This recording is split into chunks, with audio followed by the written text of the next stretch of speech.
Okay, thank you so much for logging in. Again, my name is Jamie Edwards. I'm director of the North Carolina Training and Technical Assistance Center. We are thrilled to have you here today, along with SAFE Project, with today's webinar topic being enabling action in faith-based communities.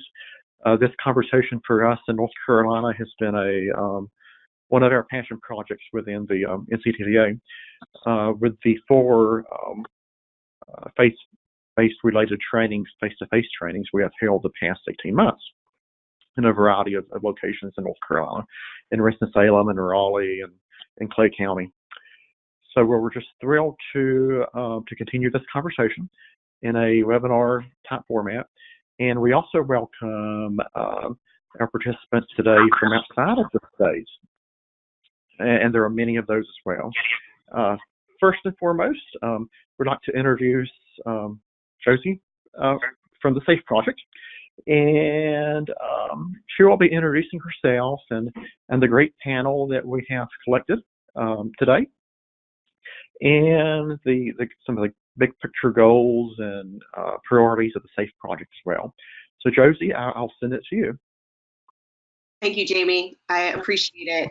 Again, my name is Josie Beets. I'm with SAFE Project. SAFE stands for Stop the Addiction Fatality Epidemic. I'm going to go more in depth into an explanation of SAFE, so I will save that a little bit for later. But like Jamie said, the goal of our webinar today is to really primarily show you examples of what other communities are doing. I also want to share with you our playbook that we've created at SAFE Project as one possible model for your community, your faith-based community or otherwise, to implement. We've got some great tools as a part of that. And then finally, we're going to round out today's webinar with some concrete examples of things that you can do right now in your backyard. You know, one of the things as we've prepared for this webinar that we've talked about over and over is that sometimes, you know, looking for ways to combat the opioid epidemic or the addiction epidemic can be very overwhelming. And we want to try and take that sense away from the process. We want you to do just the next right thing. And if we all do one right thing after another, we learn from our mistakes and we grow, then we are going to create the comprehensive response that we need in order to make a real difference in our communities when it comes to substance use disorder. With that, I want to just briefly go over our agenda. We're going to blow through these welcomes and introductions, so we'll save a little time there.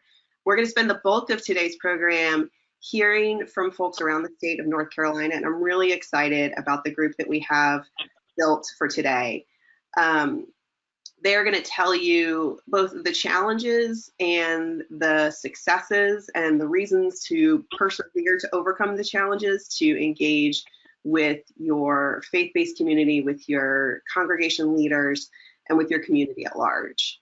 I'm going to briefly, after that, go over our community playbook and some of the tools in it that are useful, and then again, closing out with examples that you can take home and use today, along with a Q&A. I will tell you that we do have time for Q&A at the end, but please feel free to enter your question into that sidebar as we go along, because we will answer questions as they come along as well. Jamie's going to help me moderate those. So we don't want to leave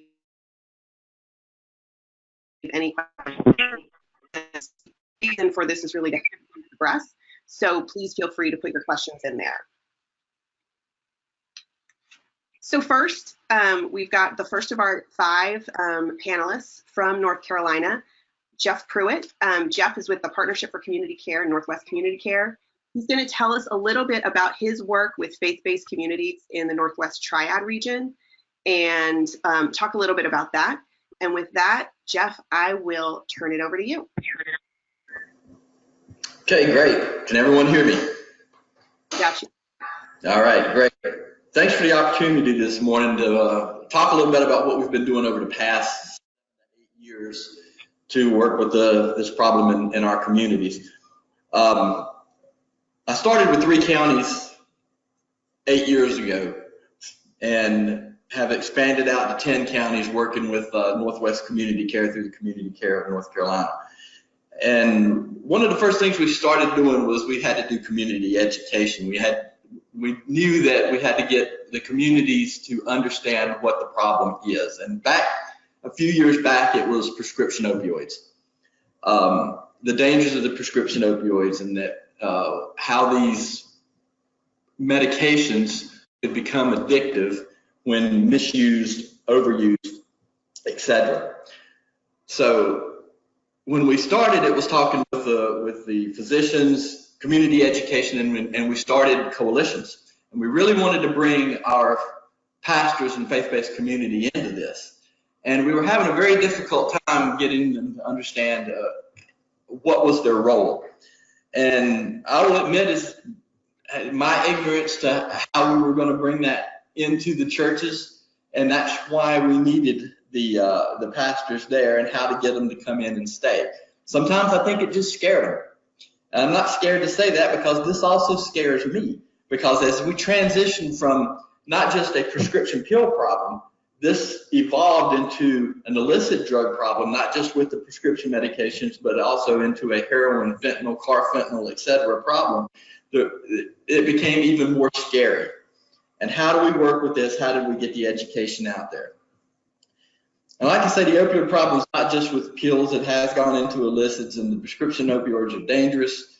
And this education is continued. But coming home last night from the hospital, and my dad was admitted last night, and it was about midnight before I got home, but I heard an old country song that said, "You've got to stand for something or you'll fall for anything." And that just kind of struck me today as, wow, this is something that I can actually use, and why haven't I used this in the past? Because this is exactly how I feel we can bring the faith-based community into this. Because the stigma has been such a big obstacle along the way, not only with just the community, but with the people who are also in active addiction. And how do we continue to educate and get our faith-based community on board with this?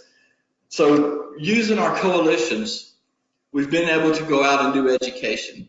With that, it's been a struggle to get the pastors to come on board. But as we've done more and more education, as the problem has grown, as it's gotten more out there, even with the state doing commercials, as the problem has grown, and I think with the congregations, members of the congregations coming forward saying, hey, we need help here. Prayer is a great tool, but that's what it is. It's a tool. Abstinence does not work necessarily in many cases with this particular problem. So with this, we need to educate our pastors on what are the resources in the community. Are there resources in the community, and how do we get those resources out there? And that's been a big part of our task along the way, is to bring more treatment and recovery resources in there. Educate our pastors on what those resources are and how they can introduce that with those who come forward and say, hey, we're asking for help. Again, prayer is a strong tool. If you don't stand for something, you'll fall for anything. And that needs to be out there and preach to these individuals. But our church's role is to listen and to be able to educate and better understand the problem that's out there. Our stigma in our community is still a huge hurdle. This is not just people who are drug addicts. This is our community members. How did we get here? How did we get here through the prescription opioids? How did the addiction process start? How far back did this start? And get folks to understand that how easy that this can happen, how it can happen to them. And as I tell the story when I'm out in the community, I am very thankful that I cannot take these medications, because with my injuries, with my illnesses, 21 years in the military, etc., if I had been able to take these medications along the way, I could very easily be on the other side of that fence. I think that's an important tale of how easy this can happen to anyone. I think that's part of the education process. I think that's also important for our pastors to understand that this happens in your congregation. People in your congregation may be in this situation right now and not even know it. But as they try to get off of these medications, or they have a physician that says, "I'm no longer going to prescribe these things to you," that's when they find out that, I've got a problem. And where can I turn? And coming to the pastor is, and especially in our rural communities, is a huge resource that needs to be better educated and know what's out there and know where to turn to. Now, back in December, thanks to Jamie and his group helping us pull together and the education for the faith-based community in December, there's others out there that took that training and decided to take it back into the communities and focus on their own communities and do further training with their pastors. And questions have come up. More educational opportunities are there. The pastors are opening up and asking a lot more questions. I think that training, Jamie, was one of the best things that's happened to this 10-county area in the few years that I've been working with this. So, I do appreciate you guys opening up and doing that. And then seeing folks like Tara Tucker, Mark Willis, the coalitions that were all there, being able to take this back and work in their counties and has opened up a lot of doors. But we've got a long way to go. And even with Eric Burgess, who you're going to hear talk later on, and Eric and I met back in the fall, he took this on his own to take it to Davidson County and say, we've got to do something with it. They've got a coalition down there doing some work, but they haven't been able to touch the pastors like I think Eric was able to go out and do. So just with that one training, we were able to touch a lot of people that were able to go out in their communities and help somebody like me spread this and get get more education to what we need to be doing. Again, prayer is a strong, but our pastors, I think, are right now asking for what can we do? What's out there? What steps can we take? And that's what we need to continue to work with on the individual counties and these pastoral groups that are stepping forward to do that. And I'm hoping with what we do today that this is a great step into continuing that process.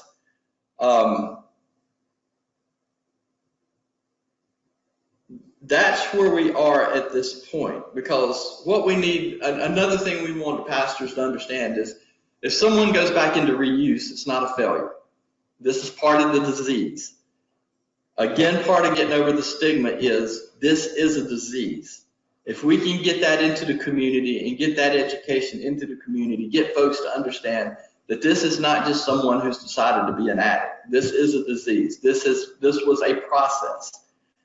And in most cases, not the person's fault who happens to be in addiction right now. So using our churches to be able to continue to educate the community, to be able to use our pastors as a tool to help folks get into the treatment and recovery process is only going to help us in the long run. Rockingham County has 400 churches. I live there. We have 90,000 people. Look at that ratio. I have churches now calling me saying, will you come and talk to our congregation? That's great. That's opened up. That's things that we haven't had happen in the past. But I'm not going to talk to 400 churches. There's no way in the world that I'm capable of doing that. You have these pastoral organizations. We need to be able to do these educational opportunities with them. As a matter of fact, in Rockingham County, I've been able to, fortunate enough to get a small grant to be able to do that, and we're going to be doing more of that in the fall, and please ask questions about that.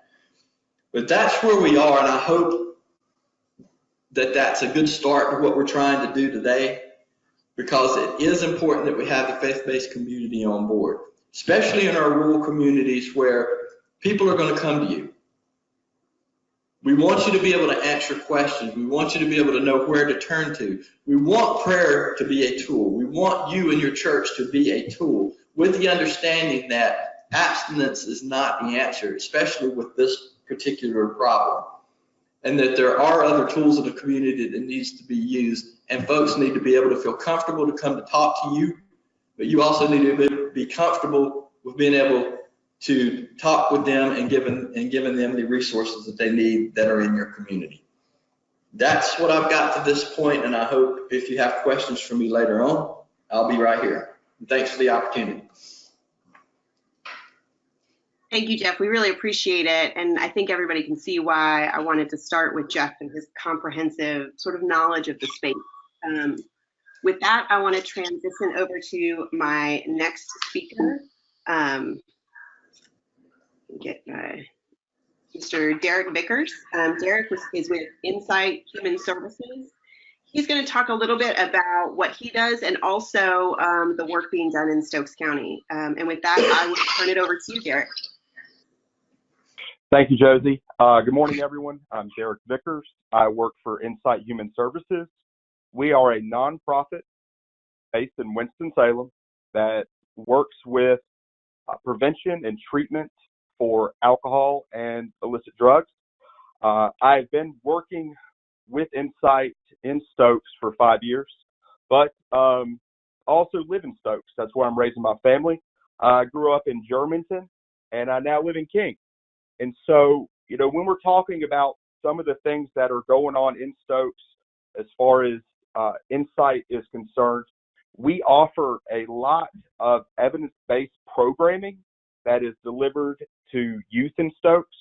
We have been providing medication safety information in all the pre-K registration packets. We offer a 4th grade medication safety class with a refresher in middle school. For 6th, 7th, 8th, and 9th grade students, we have delivered a program called Too Good for Drugs, which is evidence-based, and it encourages you to make smarter decisions, make better decisions, be aware of how the world is trying to impact their decisions. We also have anti-bullying programming that's been delivered. Every year, we offer transition camps for rising 6th graders at all middle schools in Stokes County. We provide free after-school care and enrichment at 6 elementary schools in Stokes. And we have hosted multiple parent and community health and wellness nights through partnerships with the school system and local civic organizations. I work for Insight. I'm also the chairperson of Stokes Community Collaborative. That is a monthly meeting with agencies and providers who are focused on children, youth, and families in Stokes County and their unique challenges. I'm also the co-chair for Stokes Citizens for Safe and Healthy Communities. We work in the community and we provide citizens with the skills and tools to improve the quality of life. So when Josie and I were talking about this webinar, we wanted to come up with a few talking points. One of them was, you know, what are some concrete steps a faith community can take to start a successful effort to address addiction? And my main point there, I want churches, I want faith leaders to be a resource for their congregation and be a resource for their community. You know, making sure that folks are aware of appropriate disposal of prescription medication and over-the-counter medication. Those can also be misused. You would believe that if it's over-the-counter, it's safe and it's appropriate to take, but some people do and will misuse over-the-counter medication. When we're talking with people in the county, we want to make sure that they are aware of appropriate storage, making sure that medications and over-the-counter medications are securely stored, they're out of sight, they're not able to be accessed by youth or guests in the home. Being a resource for your congregation and being a resource for your community means that you have available resources and talking points for parents, guardians, and caregivers of youth. We have done some surveys. 93% of youth surveyed in June of 2017 reported that their house, their home, does not have clear rules about alcohol, tobacco, and other drugs. 1 in 5 youth reported that their parents never or seldom talk to them about the dangers of alcohol, tobacco, and other drugs. So being a resource for your congregation, for your community, is the first step of many and different ways you can impact your county. When we talk about some of the things that churches in Stokes County are doing, they have hosted health and wellness events. In April, we had a Medicist mobile free pharmacy at First Christian Church in King, and that was a great resource for citizens to receive 8 to 10 free over-the-counter medication items. They were also they were able to see some of the agencies and providers that focus on some of these issues. We have Capella Church of Christ. They are supporting a community-wide event that is coming up in September. We also have youth groups from churches that are involved in some of our leadership summits. And we have 2 of those upcoming in June 19th and 22nd. If you want more information on that, you can contact Jamie. He has my information. I can also make it available. Churches in Stokes are also providing space, and they're providing attendees for adult education programming. We have programming that is available to adults, guardians, caregivers of youth that talk about prescription medication misuse. We also have the ability to host these important things in Stokes. It will help increase awareness of these issues.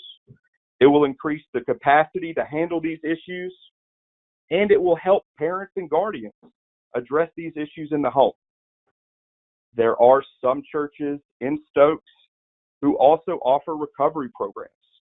Calvary and King, Poplar Springs, and Willing Vessels all offer a type of Al-Anon or Nar-Anon programming to help people who are in recovery.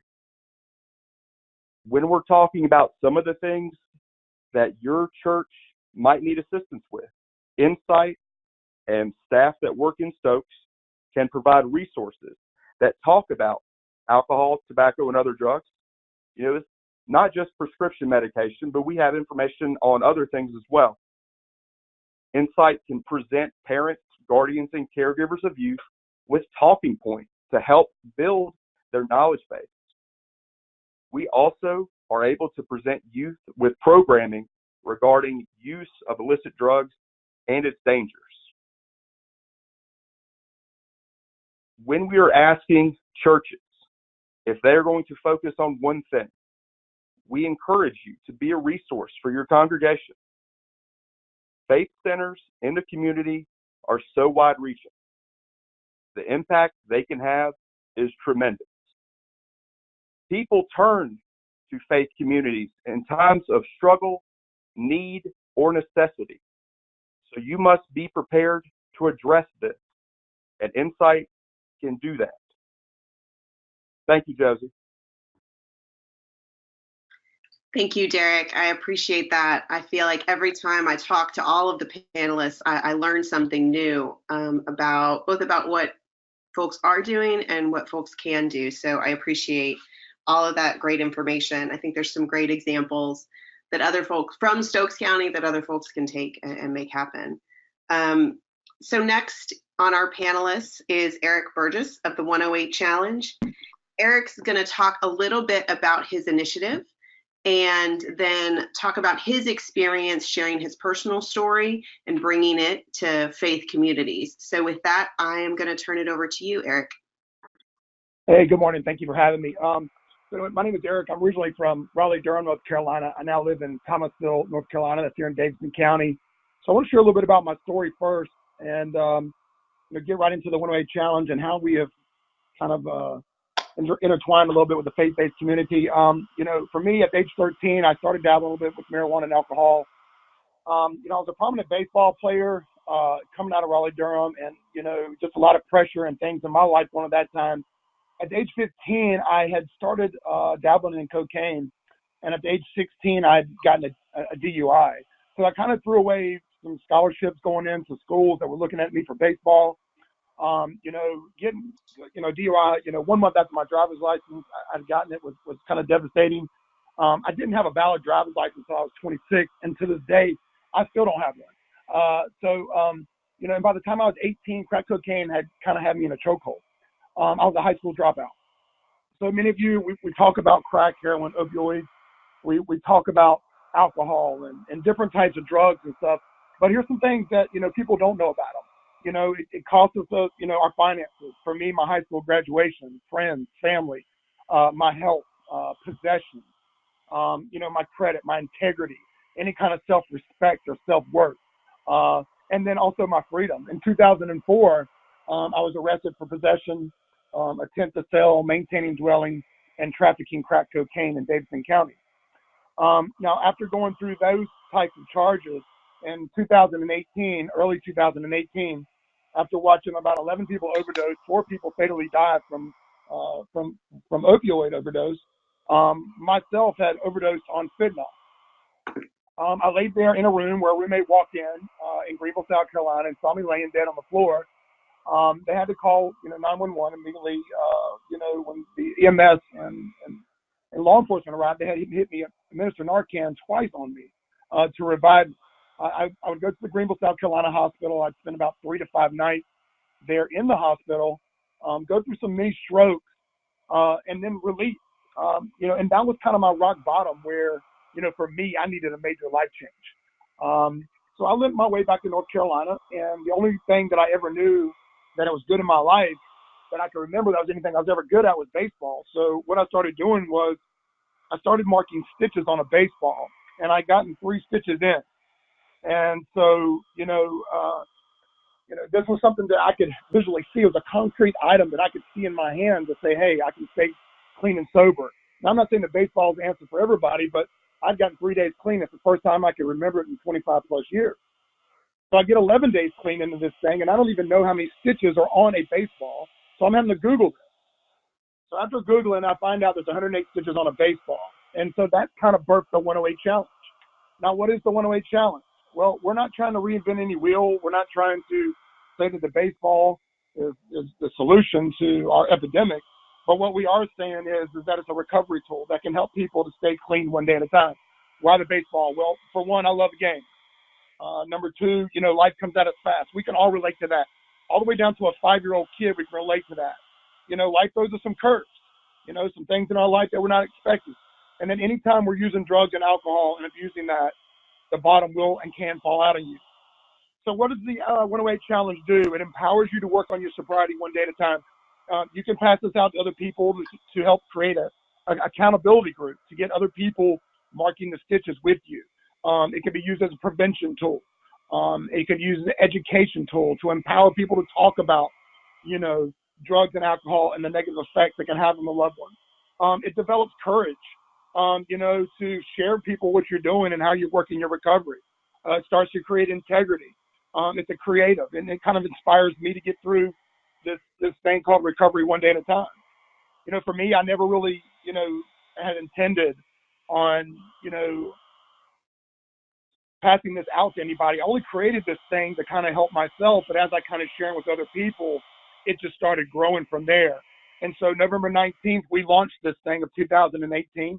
Jeff earlier mentioned the faith-based community event they had in Kernersville back in December. We attended that, and we just started plugging in and showing up and started networking with people.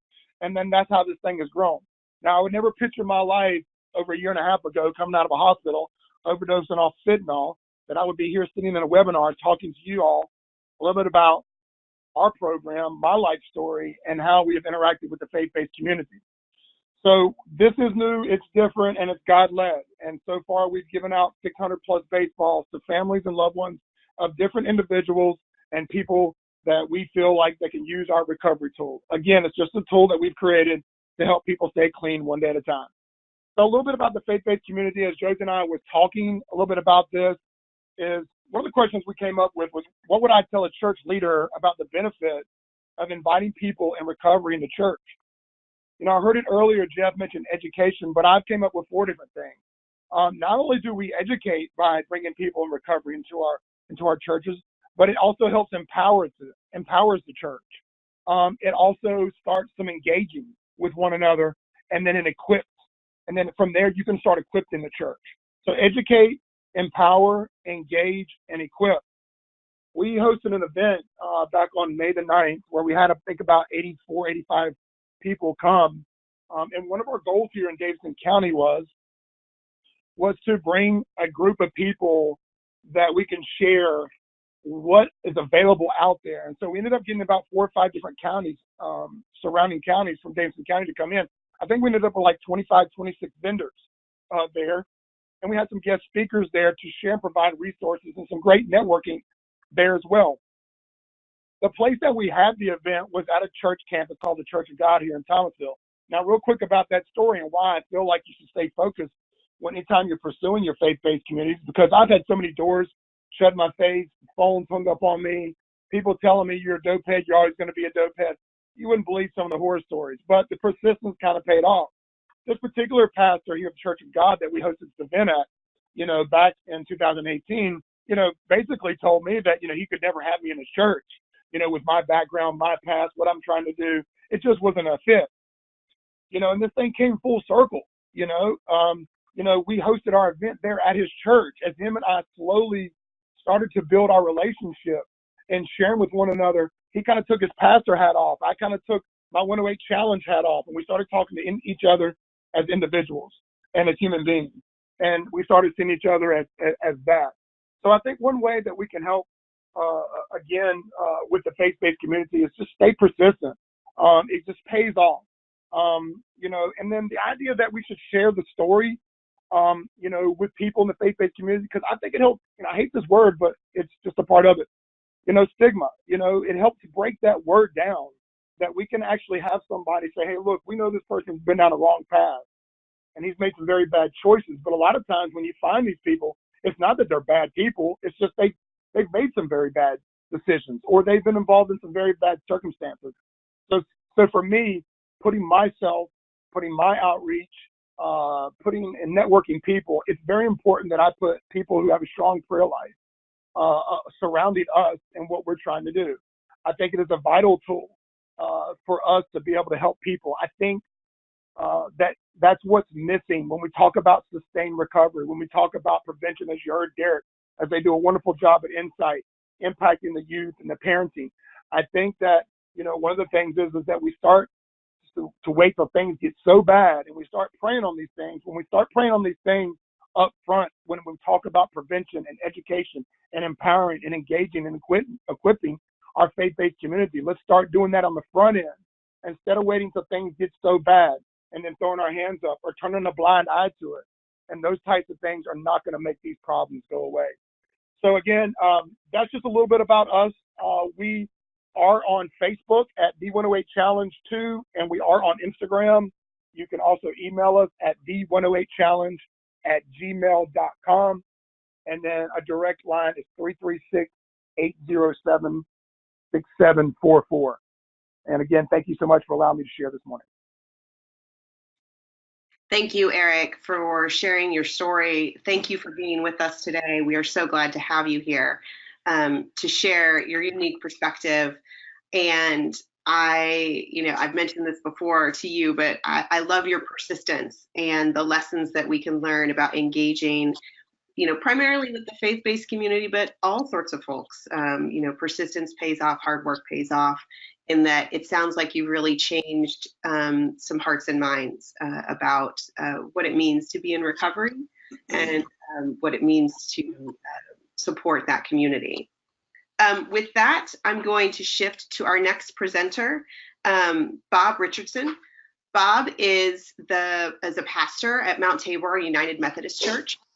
He's going to share with us his personal story and what led to his becoming a pastor at Mount Tabor, and give us that perspective from a church leader to sort of bookend the experience that Eric just shared with us. Bob, with that, I'll turn it over to you. Thank you so much. Good morning, everybody. I hope everybody can hear me. I am sitting in an office at Mount Tabor United Methodist Church in Winston-Salem. The cool thing I'd like you to know from the start is that in 2007, I walked into an office and talked with my pastor, a fellow named Ron Garner, about feeling called to ministry. And he affirmed that call and said, yes, this is something we should explore. And just 12 short years later, that office is now my office. That's where I'm speaking to you from. And so that's really part of the miracle. This whole story of the evolution of where I have been, what happened, what it was like, and what it's like now is really too whacked out for words. But I've been the assistant pastor at Mount Tabor United Methodist Church for 392 days. I do keep count because I still can't believe I got the gig, but I'm delighted that I did. I'm the child of an alcoholic. My father died of alcoholism in 1966 when he was 36 years old. I was 8 years old at the time. I thought for the longest time, my father was very abusive. The last night of his life, he tried to kill my mother in front of us, his 4 children. And I thought for the longest time that I would never be that guy, that I had lost my father, but I was not going to follow in his footsteps. That resolve lasted for about 8 years. And then it was that darn Charlie Sheehan. He introduced me to a quart of Schlitz beer, and I had beer, and it was like that little click. I just knew that this was the answer for me. It just made everything better. So the next 20 years of my life, though I knew I was in trouble, the big book of AA says that we know early on that we don't drink like our fellows. I was certainly that guy. I knew I was in trouble, but I thought there was nothing that could be done about it. Alcoholism had killed my father. It was going to kill me. And so I was just sort of resigned to that. Thankfully, when I was 38 years old in 1997, I was living in Winston-Salem, where I live now. I was popped for my first DUI. I was mandated to treatment. It didn't work out for me because it was mandated. It wasn't something I went to willingly. So I sobered up. I counted, I guess, 60 stitches on the baseball, but that was it. I just kind of put the plug in the jug. I had no idea what recovery looked like. So shortly thereafter, I relapsed and I was arrested again in Mecklenburg County. It was then in a jail cell in Mecklenburg County that I asked God to take this from me. And he said, all you had to do was ask. And I heard it that clearly. So the intervening 22 years have all been about recovery. I have said before that I want recovery now, 22 years later. I want recovery more than I want to breathe. And so I think that's part of the reason why I've been able to maintain some length of recovery and sobriety. But my role at Mount Tabor is formally as assistant pastor, but my unofficial role is I'm the addict in-house. You don't have to look any further than the administrative offices of Mount Tabor to see addiction full in the face, because I'm a former addict and I'm not at all reluctant to share that story. And my congregation, thankfully, is not at all reluctant to hear it. So I think the strength of my ministry is the thorn in my flesh, that I am an addict. I am willing to talk about it. And that's really produced, thankfully, a remarkable transition in the disposition of Mount Tabor. For the longest time, Mount Tabor was the fine church. Everybody was fine. And I think in hearing my story, people have been given license to admit that things aren't so good, that there is a problem, but there is a solution as well. I think the other thing that I'd like people to know about is the strength of being a Methodist minister in a Methodist church at this time. From my perspective, is that if someone comes to me and is suffering and is in the throes of addiction, or a loved one who cares deeply about their child or their sister or their brother or what have you, it's okay for me to say, though I am a Christian and a follower of Christ, that it may not be about Jesus, that it is all about Jesus for me, that I find my redemption in him and in his offer of salvation. But I've got to recognize that for some people, that's just not going to be the answer. And so ultimately in those circumstances, I'm just called to show up, to offer the admittance that yes, there's a problem, but there's also a solution. And then we go to work from there. And the other thing I have to recognize is that though I am a servant of God, I have to recognize that some folks with whom I will share are mad at God, that they think they've been sentenced to this life by God. And so part of my ministry is how do we work through that, and how do we come around to see that perhaps that's just not the case. A couple of the things that Josie had asked me to speak of specifically, that's one of them, that is my perspective as a church leader. But the other thing, which has been really cool in my service to Mount Tabor, is that though we're Methodists and we've got paperwork for everything, we don't really care about the numbers. We have about 800 people every Sunday here, but ultimately that's not about what's important. We have become a church that is deeply committed to the one person who is going to show up on our doorstep, who needs to hear of God's love and needs to hear it from us.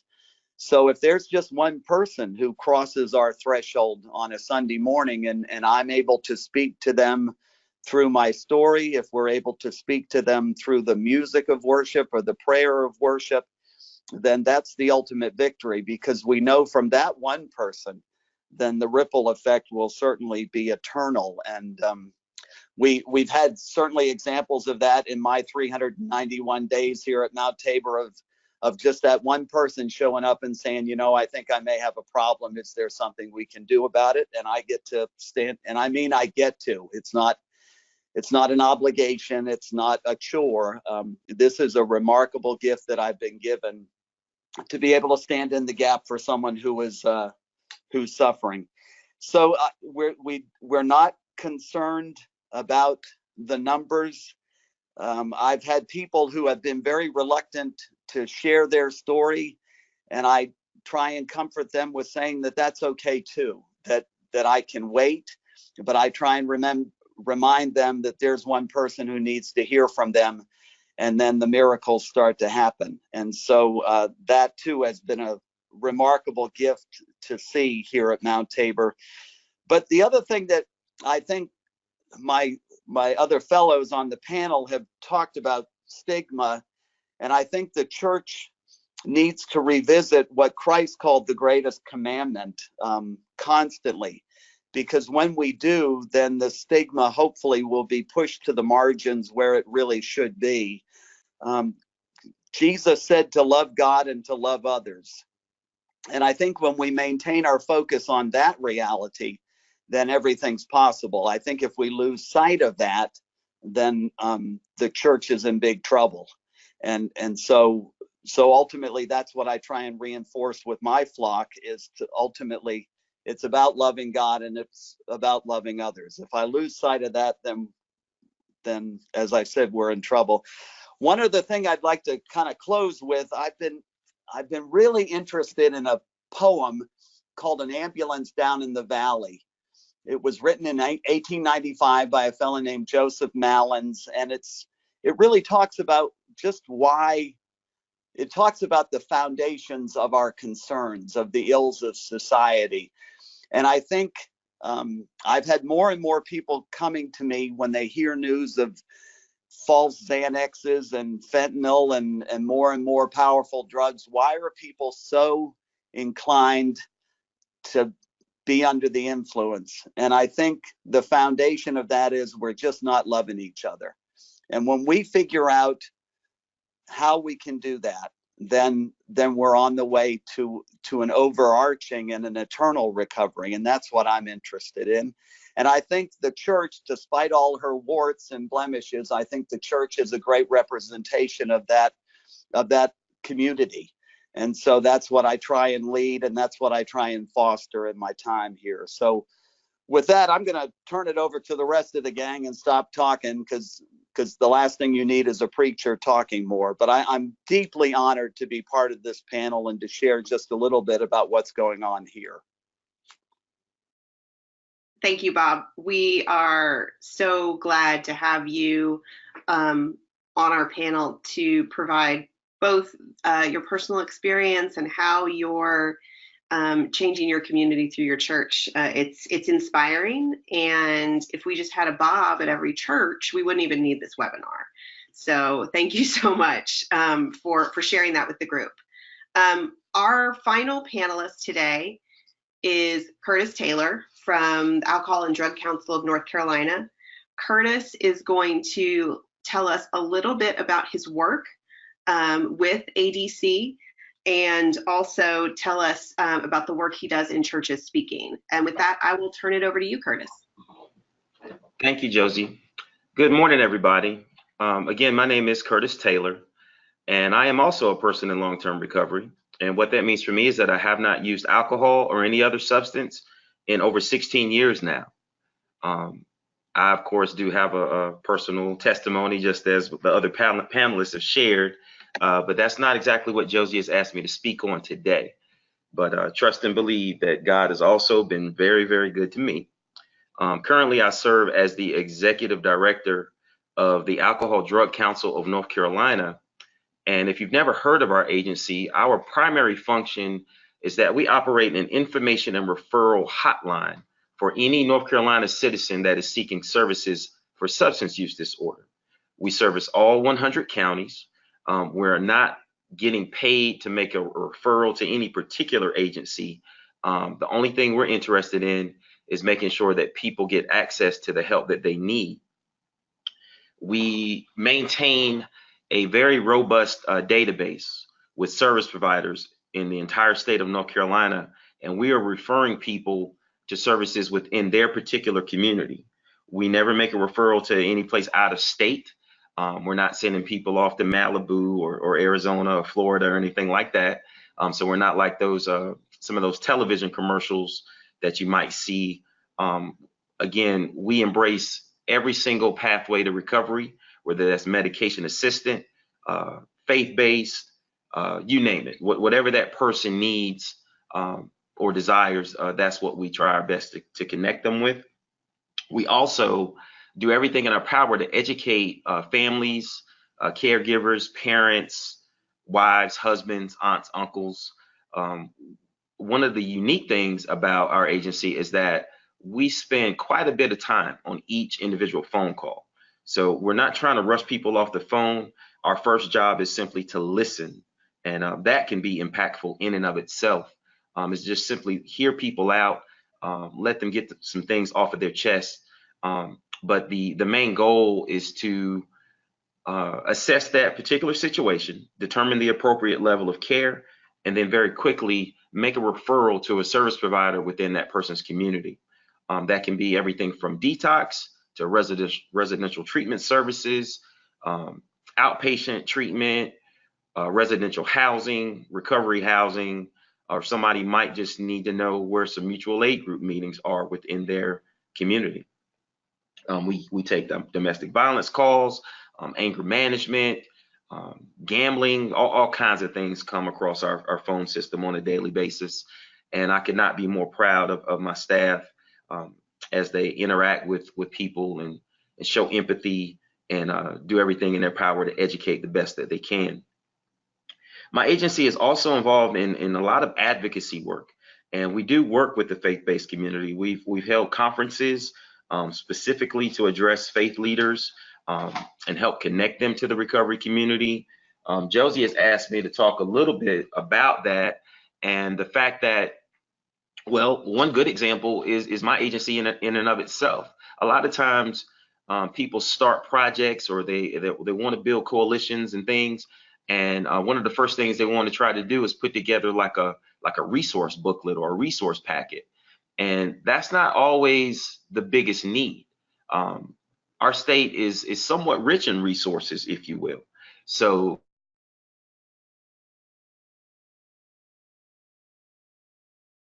get access to services is the number to the Alcohol Drug Council, for that matter.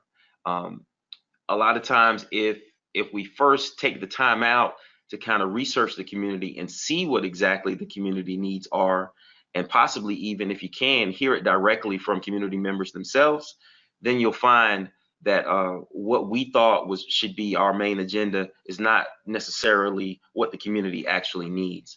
So I encourage folks to kind of take a look around, ask questions, build relationships. I found in my role, especially as director of this agency, that the relationships that I've built over the years are one of the most valuable assets that I can possibly have.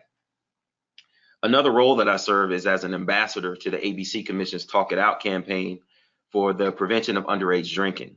And one of the communities that I focus on is the faith-based community, and I'm asked to come inside of churches all the time. As a matter of fact, last Sunday, I was asked to come and give my testimony and talk about my agency some at a church down in 4 Oaks, North Carolina. This is a 100% Caucasian congregation, and I was the only African American there, and it was not an issue whatsoever. I was able to share my testimony directly from their pulpit, and when I was finished, almost that entire congregation came up and had some words to say to me and gave me a hug. We prayed together. Almost every single one of them also had their own story to tell. Some of them had children that were currently incarcerated or currently in treatment. And, they let me know that my story gave them hope on that day. So we can never put people in a box or categorize churches or congregations. We must know that every congregation is different, and we never know who needs to hear our story. We never know who needs to hear about the information that we have, especially if we're immersed in this system on a daily basis. We can sometimes think that everybody kind of should know what we know, but the reality is that they don't. The phone calls that come across our desk on a daily basis are direct indication that the community needs education. They need to hear our stories. They need for us to put a face on substance use disorder recovery. They need for us to constantly remind them that recovery is possible, treatment is effective, and that there is hope. It's not just all about the opioid epidemic today. It's all about the success stories and the recovery stories, stories just like mine, stories just like the other panelists that shared today. In regards to connecting to resources, one phone call to my agency, I can almost guarantee you would put you in direct connection with the countless number of resources within your community, whether it's through relationships that I myself have built or other staff members here, or if it's just a quick look inside of our database. Our database, by the way, is updated. Every single provider that's listed in our database, their information is updated at least once a year. So it's vitally important that we are giving out up to date and correct information. The only thing that I would leave you with is never feel like your story is not important. Never feel as though you cannot connect with this congregation or that faith leader. Maybe it's a different denomination than what you grew up in. Maybe it's a different skin color makeup or different culture, if you will. What I found is that addiction doesn't care who you are or how you grew up. It's out to kill, steal, and destroy. That's its job. And so recovery can't care either. And so whether you're Black, white, Baptist, Protestant, Catholic, it does not matter. We're all stronger together. And if we carry that into our daily work, then we'll be much stronger as a community. Thank you, Josie. Thank you, Curtis. I was so busy writing down some really great notes that I almost forgot to rejoin the call until you said my name. So thank you. We've heard some great stories from across our panelists and great resources from across our panelists. And before I move into the next spot, I'm just going to go over some of my favorites, if that's okay with you all. First, Jeff talked about, I love the idea of the impact we can have in the faith-based community, right? You said Rockingham County has 400 churches for 90,000 people. And so that's a real, that's a way to impact a lot of folks using a lot of churches. So that's one. Another, Derek said, if for the one thing, the one action that a church can take for your congregation and for your community is to be a resource. And it sounds like you can link up with, especially for those in North Carolina, link up with Curtis to provide some of those resources. Eric, of course, I love the idea of bringing people in recovery into the congregation to do those 4 things, right? Educate, empower, engage, and equip to make a better community. And then from Bob, we heard, a little bit of what we've heard a couple of times, in hearing a story of addiction and substance use disorder, others are given a license to know that, it's okay when things are not so good and that there is hope, that treatment is effective, recovery is possible, and there is hope, like Curtis said. And then Curtis, I love the idea that addiction doesn't discriminate, but neither does recovery. And that the one thing that churches can do, a good first step is to take the time to research and listen to what the community needs, rather than coming up with a solution, which is actually a great transition into my portion of the presentation. Again, my name's Josie Beets. I am the Senior Director of National Coordination at SAFE Project. And what that means for all of y'all, other than this webinar, is that my goal is to make sure that communities have the tools they need to make a positive impact on the addiction epidemic. We were founded by the 2 lovely folks you see on your screen, Admiral James Sandy Winnefeld and his wife, Mary. Admiral Winnefeld retired after 37 years in the United States Navy. His last position was serving as the #2 uniformed person at the Department of Defense, the vice chairman of the Joint Chiefs of Staff. His wife, Mary, is a advocate and a professional in her own right, and has been involved in a lot of military family advocacy, including around families, service members and families with post-traumatic stress and traumatic brain injury. Like many families around the country, the Winnefelds had their own loss in November of 2017 when their son Jonathan died from a heroin and fentanyl overdose. In response to that, they wanted to take action, like so many families do, and wanted to take that 37-year Navy career and all of that experience in managing nonprofits and bring it to bear with SAFE Project. And they give us a directive every day, which is how do we save a life today? And we take that very seriously. And we have a suite of programs that we use to do that. Our philosophy is that we need to move forward as a community, whether it's a church community, a local community, a state, or a nation, across 6 interdependent lines of operation, as we call them. And you can see them there on your screen. We can't be successful in one and expect to solve the addiction epidemic. We cannot, just take the prescription opioids out of the equation, because then we'll drive folks to illicit opioids. We can't just, change the arrest procedures to put people in treatment unless we know we have capacity in those treatment places. So they're all interdependent. And the way we operationalize that at SAFE Project is through safe campuses and safe communities, and soon to come, Safe Veterans. Safe Veterans is going to be a new initiative of ours that I'm giving you all a little preview of, where we're going to be focusing on both the resources that veteran service members and their families need to address addiction and substance use disorder, and also how we can ask veterans, our natural leaders, to be a part of the national change that we need to make progress. Another initiative is our Safe Campuses initiative. The goal of Safe Campuses is to make a recovery-friendly community on every 2, 4, and technical college across the United States. We're in the midst of a campaign to reach 1,000 of those schools by the end of the summer, and well on our way to doing so, making sure that they have recovery services for their students, and maybe even a collegiate recovery program formalized for those students. And then there's safe communities, and that's where I come in.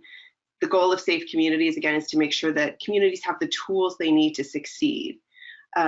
We know that this is going to be something that is not solved at the national level. It's going to be solved neighbor to neighbor, churchgoer to churchgoer, community to community. We do believe you need to have a coordinated response across those 6 lines of operation, making sure that everybody's working in concert together, not meaning any one person has to do all of them, but everyone has their part to play. The way we do that primarily is through the Safe Community Playbook. Our playbook is a step-by-step approach to really walk communities through how to move to success. I know at the training that was done in December, there was a lot of talk of the strategic prevention framework, and this is definitely, a close cousin of that, although it is not quite as involved. Our hope with the Safe Community Playbook, for those of you who are familiar with the strategic prevention framework, is that it's a good first step. It's a good confidence builder to move towards an environment where you're implementing the strategic prevention framework. But it's really simple. It's, how do you get a group of folks together to work on things? How do you measure your community to make sure you're taking that right action, sort of the way that Curtis outlined in his portion of the presentation? And then what are some examples from across the country that you can implement in your own backyard that are appropriate for the needs and the gaps that you see in your community? I'm going to walk you through each step a little bit more. I am the mother to a 3rd grader, so they're built a lot like worksheets because that's what makes the most sense to me. In the first step, building your safe community, we've created a checklist of the folks that you need to have around the table in order to have community buy-in and a coordinated community response. Some of them are the usual suspects, and some of them we hope are new folks that you think should be brought to the table. As you can see, we include the faith community in that list of stakeholders, but it's also, the school principals, the Chamber of Commerce, people in recovery, and family members who have been affected by addiction. It's important to have all of those perspectives so that you have really an agreement on where you need to go. For many of you on the call, I know you are part of existing coalitions and that you already have this broad base of support, but the checklist is still a really good tool to sort of check in and make sure that all the right folks are continuing to be involved in your community. I was at a training a couple months ago where encouraging business leaders to get involved in their local prevention community. And it was a good reminder to me that we can use this checklist not just at the beginning of a process, but all along to make sure we're engaging. Maybe you've had someone drop off from the Chamber of Commerce and you need to re-engage, or the same with some of the sort of social and fraternal organizations. Our next step is really measuring and evaluating your safe community. It's hard. We have a lot of ideas of what should be done, especially as practitioners in the field. But the real question is, what does our community need? And it's important that we take a minute to do that evaluation. We've included 2 tools to use for evaluation in the community playbook, a pulse survey and a resource exercise. And I'll talk about both of them in a little bit more detail in a minute. But the goal here is really twofold. It's not just for the measurement, but it's also a way to let people know about the work that you're doing, because it will require some outreach. And also a way to sort of build connections between your stakeholders that you've gathered from our first step. So first, our community pulse survey is a very short survey for the broader community. This is not just for the people who show up to your meetings or to your gatherings or to your health and wellness fair, but something that you would promote maybe on social media or in local media, at local events, sporting events maybe, encouraging people to fill it out. The goal is that you can fill it out in the line at the supermarket or while you're waiting for your coffee at the coffee shop. It's very short, it's 15 questions. And a lot of the questions don't really have a right answer. They're really meant to garner the thoughts and feelings of your community around certain issues. And to find out, you know that you have safe medication drop boxes in certain locations around your community, but if your community doesn't know where those are, then you know that's a gap and a connection that you need to fill. Like I said, it's meant to be short. It's meant to be done on your phone, and really giving a snapshot at a point in time for your group of stakeholders to use moving forward. The second step is the community resource exercise. And ideally, the community resource exercise is meant to be done sort of in person with your group of stakeholders around the table. And what it is, it's a list of things that we've come up with by looking at what's going on around the country, of things resources that your community may have. And it's a fill in the blank, like I said, worksheets, it's my thing. Again, this does two things. One, once completed, it's going to be an amazing resource guide to your community of what already exists, and an education piece to folks who may not know about the great resources like Curtis's Alcohol and Drug Council hotline. It also is going to educate everybody around the table about what everybody else does. We've been very lucky at Safe Project to be invited to a lot of community coalition meetings, task force, and one of the things that we've seen and that others have shared with us is that sometimes folks come to the meeting and they don't know what everybody else around the table does. Or maybe they think that there's a gap that needs to be filled, but there's actually another agency or nonprofit out there filling that gap. And so this process is going to also show our stakeholders what the work is that's going on in their own community and do an education piece for the folks who may feel like they're the ones offering the services. So it's really that dual purpose. And then finally, once you have that pulse survey and that resource exercise, you'll be able to look at it and really see where your gaps are, to see where you're excelling. Maybe your community is doing really great in overdose response, but you're lacking in prevention. Or you've done great at talking to the doctors about prescribing practices, but nobody's reached out to the pharmacists. Those are just some examples. We have in the third part of the playbook a list of tools that you can use to fill those gaps. It's the bulk of the playbook. Some of you who have been involved with coalitions for a long time and have a robust response effort might want to flip all the way back to that section. Like I said, they're great examples from around the country. And at every step along the way, we at Safe Project are willing and available to help you through it. We've got trainings for both the community pulse survey and trainings for the community resource exercise that we can bring to your community and facilitate with your group of stakeholders.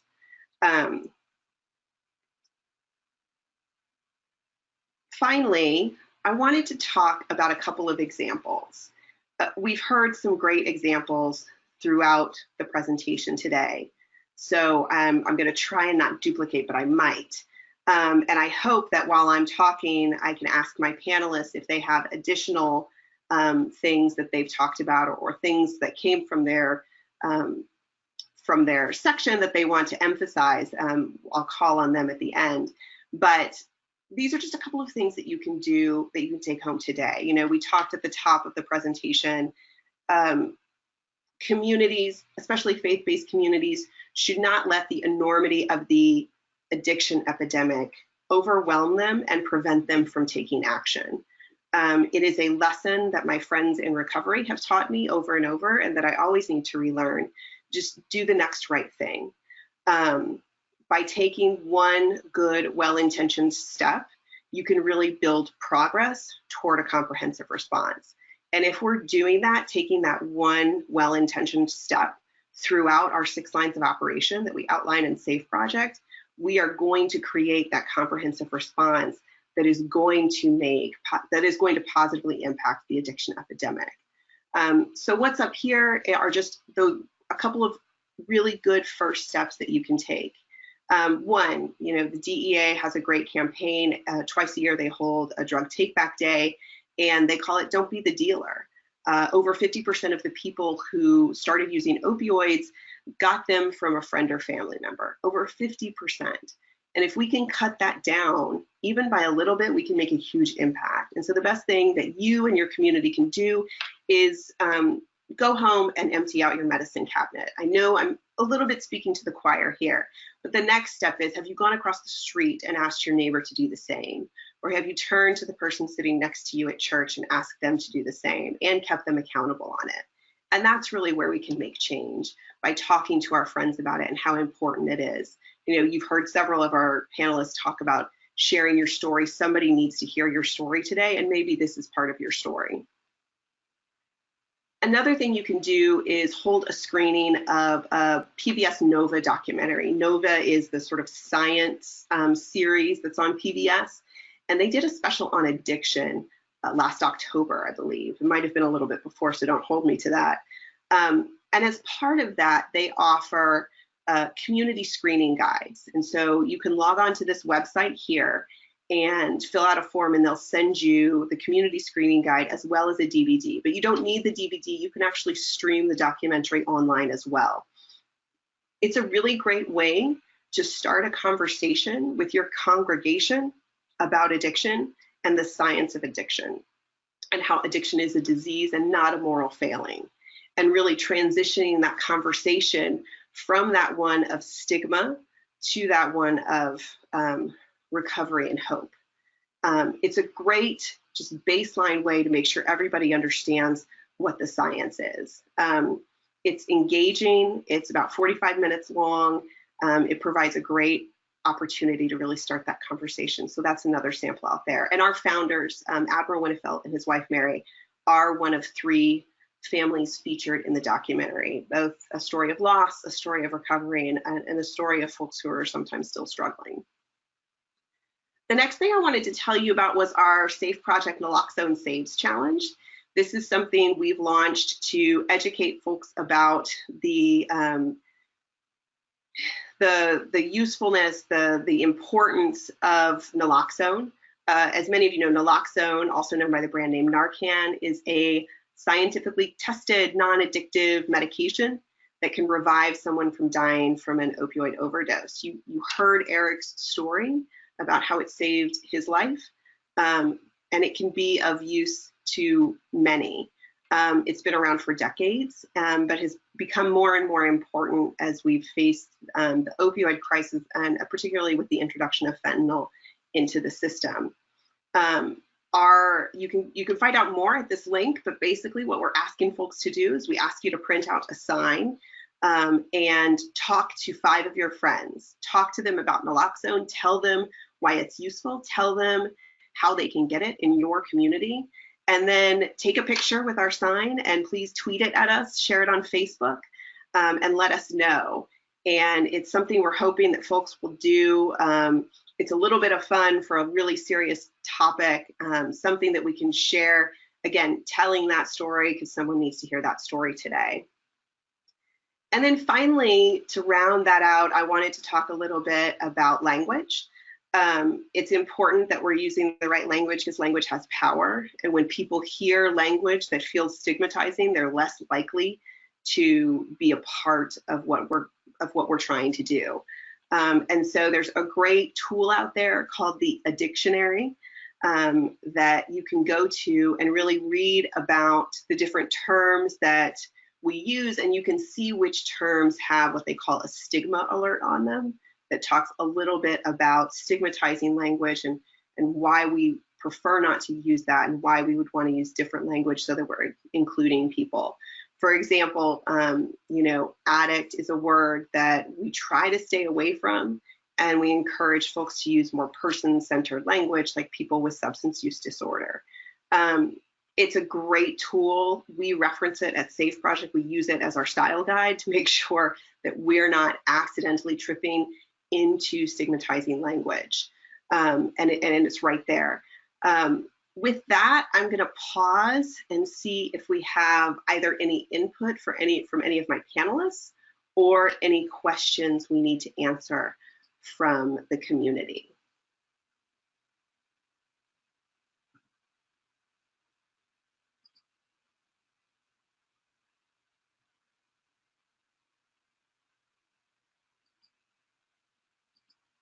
Josie, I'll just add on the Naloxone Saves Challenge. I'm going to email that out. So this is Randy Abbott. I'm the National Volunteer Coordinator for Safe Project, for those of you that I've not met. But I'm going to email out the link for the Naloxone Saves Challenge actually this week. I'm going to make sure that everyone that's on the call today gets that link, because it is what we hope is a very easy, but yet a way that will generate a lot of excitement to bring awareness nationally to Narcan and the importance of Narcan and having Narcan readily available in all communities. So I'm going to send that link out, like I said, later this week. That's great. Thank you, Randy. Josie, this is Derek Vickers. Hi, Derek. I just wanted to close out my comments and things that I discussed. Insight is in 13 counties. I myself work in Forsyth, Davie, and Stokes. And all of the programming and presentations and services that Insight can provide these faith leaders is free of charge. I'd love for, if you heard something today and you wanted to pursue it further, I'd love to talk to you. My direct line is 336-287-2411. And I encourage all of the faith leaders to talk to your deacon board, talk to your leadership council, and see where you are and where you want to be. And it's different for each community, and it's different for each congregation and each faith center. But there's something that you as faith leaders can do to make a difference, even if it's in one person's life, one family's life. That is a difference that you can make, and you should strive to make that difference. Thank you. Thank you, Derek.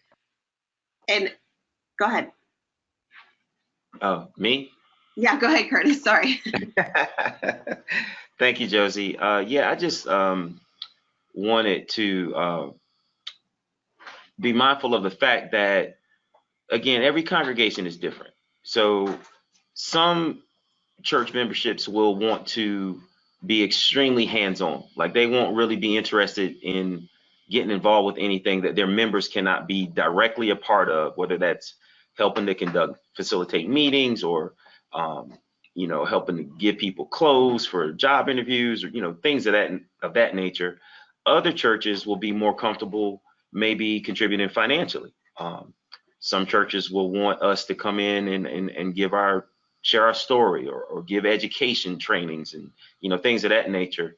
But, it's many members and one body. So, every single aspect of that is important and can be impactful. And so, we just need to know our audience and invite folks to, if for lack of a better term, to get in where they fit in.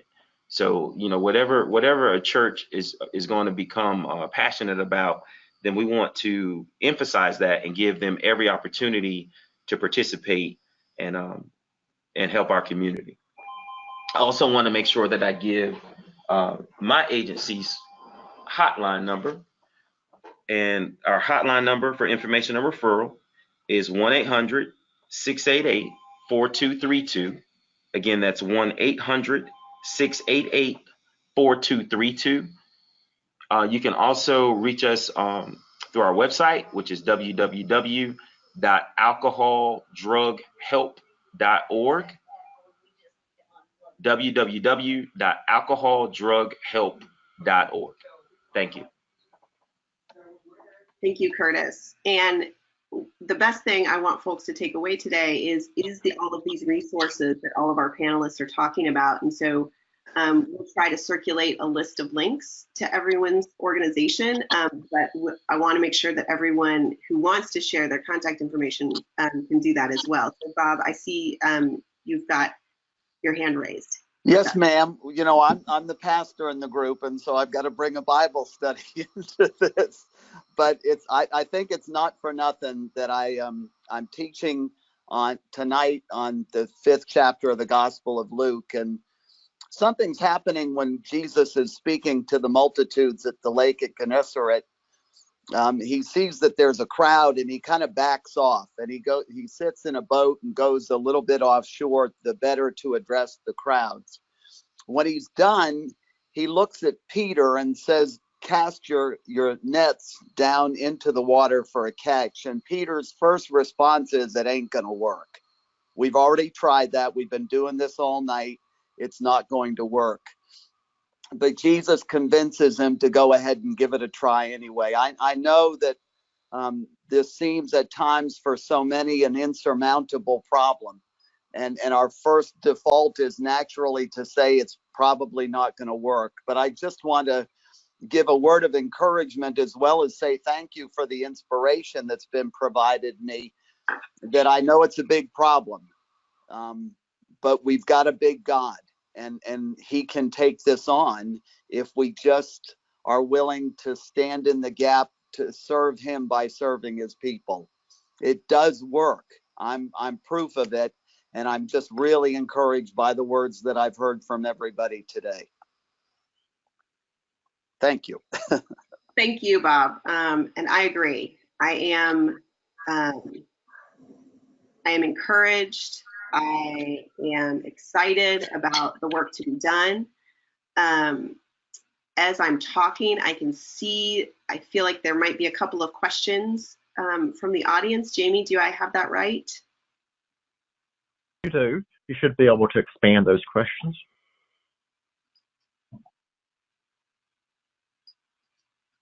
Hey, Josie, it's Jeff.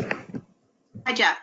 Hi, I just one thing we didn't touch, and I had in my notes to touch, but decided not to go there, was we have successful syringe exchange programs in our churches. And it's important to know that what is a syringe exchange program? What is it all about? How does it help? How does it educate the community? What is it doing to help folks with substance use disorder? Because it's not just the substance use that's the issue. It's the health problems, the homelessness, the employment. And when you've got this many problems that is on your shoulder, it's what to work with first. And if we can keep people healthy while they are still active with their substance use and not having other health issues, then we can also start working on the other problems.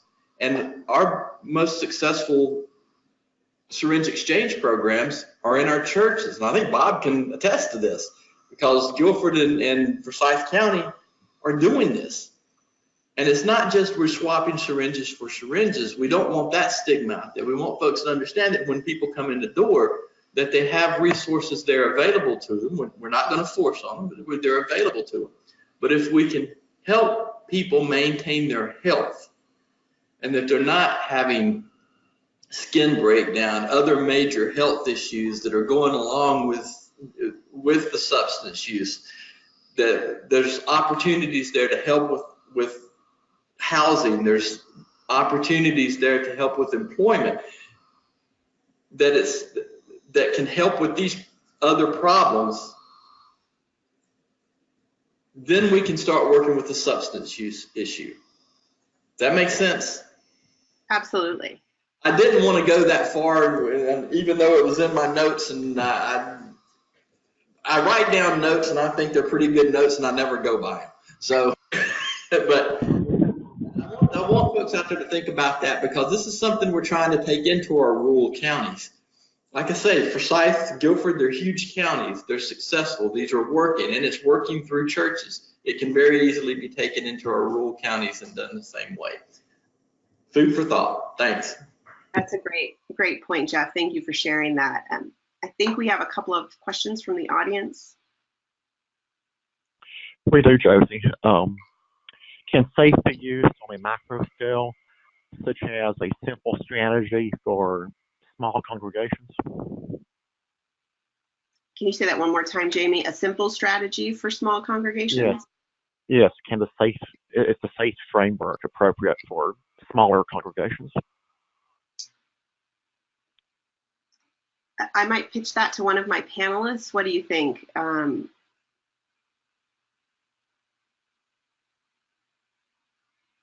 Josie? Yes, Bob. Well, as one who's serving in a larger church now, but started my ministry in a smaller church, I'd heartily endorse it. I think it would, certainly. Excellent. Okay. Thank you. I have one other question that is really multi-threaded, and it may be beyond the scope that we have today, but it's certainly a question that we hear daily in terms of best practices to discuss addiction being a disease as opposed to a moral failing, and that's that's a common question that occurs in our community. And if our panelists have any thoughts about their experiences with this conversation.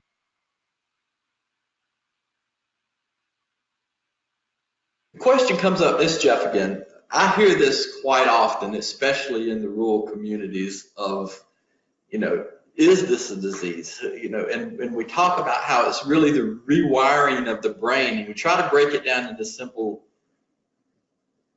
terminology to get folks to understand how this, again, it didn't happen overnight. How you started with medication and over time got to where you may be now. And I've rarely had that happen in one conversation. It comes to maybe, multiple education events, for lack of a better term, in multiple venues to talk about this. But it's always, regardless of what the venue is, it's something that comes up, and it's challenging to be able to. That's the challenging part of it to me, to the education of talking about addiction being a disease. So I'm always open to any new ideas or where to go to get more education on this. I mean, the CDC, of course, things like that, but where we can go to get it to help simplify it to talk to the community about. Yeah, I'll piggyback on that. This is Randy Abbott. Josie mentioned the NOVA addiction screening. That film is phenomenal at answering the question of, is this a disease? And I would really recommend, it's like 55 minutes long, that if you haven't seen it, you go to the PBS website and you download that and watch it. And then do a screening in your church, because it is a phenomenal piece. And there's actually a discussion guide that goes along with that. And one more sort of resource to throw out there that's been helpful for me when explaining this, the science and the difference between, why addiction is so powerful and why it is a disease and not, a choice that someone is making over and over again, is there are some short animated videos from Addiction Policy Forum that are also very engaging, that you can find off of the front page of their website, and we'll put some resources together and make sure that gets to folks after the webinar, and we'll include the link to that. But none of them are more than 2.5 minutes long. And I've found them really helpful when trying to, science is not my thing. I don't want to try to explain it, but these really do it in a very engaging way in a little bit of a shorter format than a 45-minute PBS documentary. So obviously you can get more detail in that PBS documentary, and it's remarkable, but it's an additional tool. All right, I think that brings us to our time. So Jamie, I will turn it back over to you. Thank you all for spending 90 minutes in conversation with us. I hope you learned something. Please feel free to reach out to me. We'll circulate contact or at least website information for all of our panelists to make sure that you know what resources there are that are out there from those folks as well. And again, thank you for joining us. And back to you, Jamie. Yes, thank you. Thank you to the SAFE Project and our panelists as well. In coming days, probably by Monday, we should please expect to receive an email that includes a link to today's resources and a link for the video for this webinar. And next week, individuals who signed in via the webinar will also receive a certificate of attendance that will take several days to confirm rosters and do the technology pieces in the background. But again, thank you so much. We're thrilled that you were able to join us, and we will be in touch very soon via email, via the emails provided during the registration process. Thank you.